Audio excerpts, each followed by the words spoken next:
Lecture du livre du prophète Isaïe. En ce jour-là, le Seigneur de l'univers préparera pour tous les peuples, sur sa montagne, un festin de viande grasse et de vin capiteux, un festin de viande succulente et de vin décanté. Sur cette montagne, il fera disparaître le voile de deuil qui enveloppe tous les peuples et le linceul qui couvre toutes les nations. Il fera disparaître la mort pour toujours. Le Seigneur Dieu essuiera les larmes sur tous les visages, et par toute la terre il effacera l'humiliation de son peuple. Le Seigneur a parlé. Et ce jour-là, on dira: Voici notre Dieu, en lui nous espérions, et il nous a sauvés. C'est lui le Seigneur, en lui nous espérions. Exultons, réjouissons-nous, il nous a sauvés. Car la main du Seigneur reposera sur cette montagne.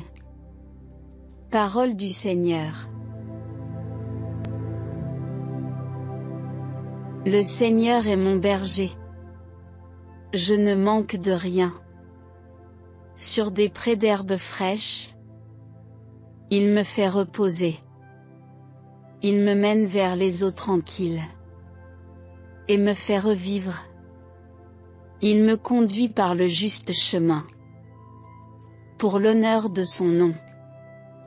Si je traverse les ravins de la mort, je ne crains aucun mal, car tu es avec moi. Ton bâton me guide et me rassure. Tu prépares la table pour moi, devant mes ennemis. Tu répands le parfum sur ma tête. Ma coupe est débordante. Grâce et bonheur m'accompagnent tous les jours de ma vie. J'habiterai la maison du Seigneur pour la durée de mes jours.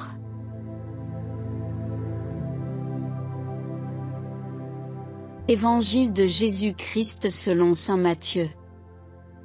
En ce temps-là, Jésus arriva près de la mer de Galilée.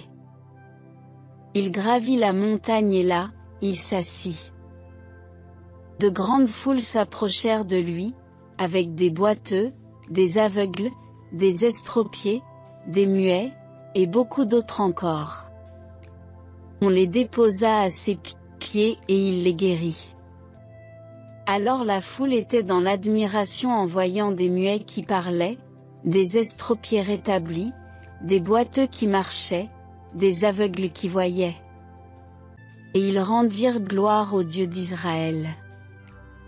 Jésus appela ses disciples et leur dit: Je suis saisi de compassion pour cette foule, car depuis 3 jours déjà ils restent auprès de moi, et n'ont rien à manger. Je ne veux pas les renvoyer à jeûne, ils pourraient défaillir en chemin.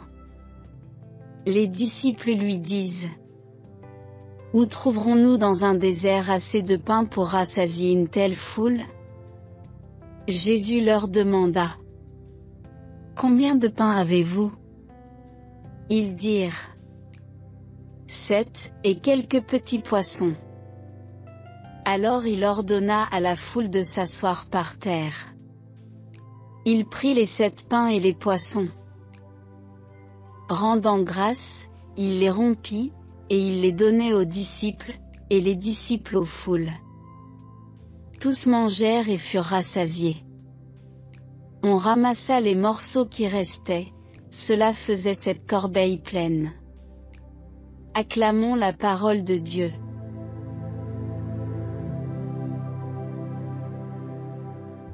Frères et sœurs, l'Avent nous place dans l'attente d'un Dieu qui vient. Mais ce n'est pas une attente passive, c'est une invitation à contempler la manière dont Dieu intervient dans l'histoire, dans nos vies, pour les transformer en profondeur. Aujourd'hui, à travers les lectures, il se révèle comme celui qui restaure, comble, et sauve. Dans la vision d'Isaïe, Dieu prépare un banquet sur sa montagne, un festin où tous les peuples sont invités. Cette montagne est un lieu de rencontre, mais aussi de transformation. Le repas ne se limite pas à une abondance matérielle. Dieu retire le voile de deuil et détruit la mort elle-même. Cette promesse touche au cœur de notre humanité, elle parle à notre peur la plus profonde, celle de la finitude, de l'échec, du désespoir. Le geste de Dieu n'est pas seulement généreux, il est radical, définitif. Non seulement il nourrit, mais il redonne vie. Ce passage est un cri d'espérance pour tous ceux qui se sentent écrasés par le poids de la vie. Là où nous voyons la nuit, Dieu prépare un matin. Là où nous vivons la peine, il promet une joie qui essuiera toutes les larmes. Mais Isaïe ne parle pas d'un rêve lointain, ce banquet est une réalité que nous pouvons commencer à goûter dès maintenant, si nous acceptons de monter sur la montagne, de nous ouvrir à cette rencontre avec Dieu. Le psaume qui suit approfondit cette promesse en décrivant Dieu comme un berger, un guide fidèle qui conduit son peuple à des pâturages verdoyants et à des eaux tranquilles. Cette image peut sembler douce, mais elle est en réalité d'une puissance incroyable. Le berger, dans la culture biblique, est celui qui veille, qui protège au péril de sa vie, et qui conduit son troupeau même à travers les chemins les plus dangereux. Tu es avec moi. Cette simple phrase résume toute la confiance d'un croyant. Elle proclame que, même dans la vallée de l'ombre de la mort, Dieu est là, non comme un spectateur, mais comme un compagnon actif, qui guide et rassure. Si nous croyons que Dieu est ce berger, alors aucune épreuve ne peut nous écraser, car sa présence transforme l'obscurité en lumière. L'Évangile nous plonge dans cette présence agissante de Dieu. Jésus, face à la foule affamée, se laisse toucher par sa misère. Il ne se contente pas de prêcher ou de compatir de loin, il agit, avec une simplicité désarmante.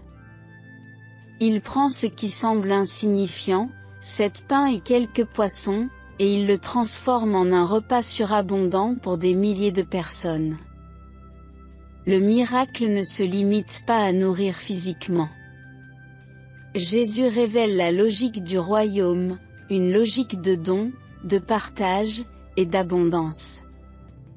Il montre que l'amour de Dieu ne connaît aucune limite, aucune mesure.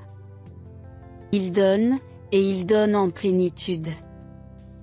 Ce geste est une anticipation du banquet céleste, mais aussi un appel concret pour nous aujourd'hui.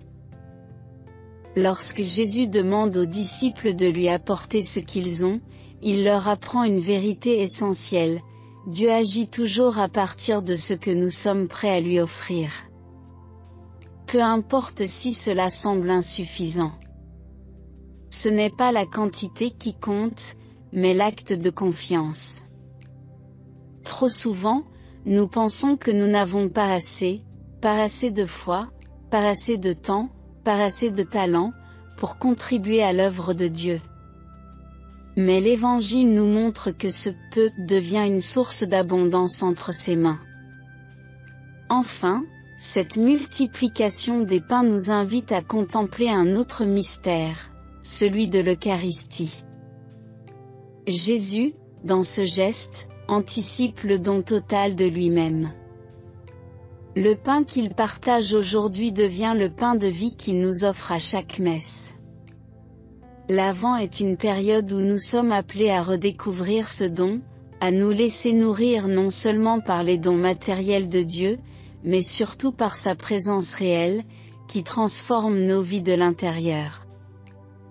Que ces lectures nous aident à entrer plus profondément dans cette logique de Dieu, une logique de don, de confiance et de communion. Demandons la grâce d'être transformés par cette présence qui essuie nos larmes, guide nos pas et nous nourrit pour l'éternité. Amen. Prions ensemble. Seigneur notre Dieu, toi qui prépares pour tous les peuples un festin d'abondance, toi qui essuies les larmes de nos visages et détruis la mort pour toujours, viens transformer nos cœurs en ce temps d'attente. Apprends-nous à te faire confiance, même au cœur des ombres et des épreuves. Donne-nous la foi pour te remettre notre peu, afin que, par ton amour, il devienne une source de vie et de joie. Fais de nous des artisans de ton royaume, capables de partager, de consoler et de nourrir ceux que tu mets sur notre chemin. Que ton Esprit Saint nous guide et nous prépare à accueillir ton Fils, lui qui est le pain de vie et le berger de nos âmes, aujourd'hui et pour les siècles des siècles. Amen. Notre Père, qui es aux cieux, que ton nom soit sanctifié, que ton règne vienne, que ta volonté soit faite sur la terre comme au ciel. Donne-nous aujourd'hui notre pain de ce jour. Pardonne-nous nos offenses, comme nous pardonnons aussi à ceux qui nous ont offensés. Et ne nous laisse pas entrer en tentation, mais délivre-nous du mal. Amen. Je vous salue Marie, pleine de grâce. Le Seigneur est avec vous. Vous êtes bénie entre toutes les femmes. Et Jésus, le fruit de vos entrailles, est béni. Sainte Marie, Mère de Dieu, priez pour nous pauvres pécheurs, maintenant et à l'heure de notre mort. Amen. Gloire au Père, et au Fils et au Saint-Esprit, comme il était au commencement, maintenant et toujours dans les siècles des siècles. Amen.